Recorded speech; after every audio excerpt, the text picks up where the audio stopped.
এখানে তোমাকে কেউ ভালোবাসে না। কেউ যদি তোমাকে ভালোবাসে তাহলে সেটা তোমার পয়সাকে।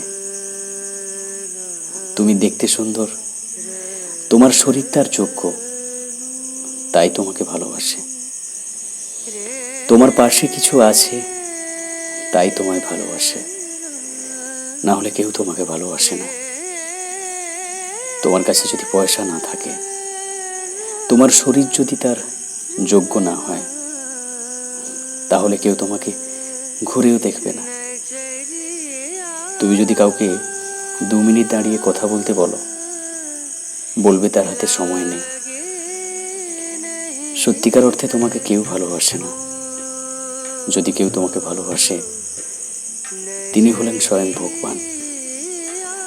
আসলে বর্তমান দিনে ভালোবাসা নামক শব্দটি ওই ফেসবুক কিংবা ইনস্টাগ্রামের ক্যাপশনে শুধু ঘোরাফেরা করে। এর অনুভূতি কিংবা উপলব্ধি কোনোটাই নেই।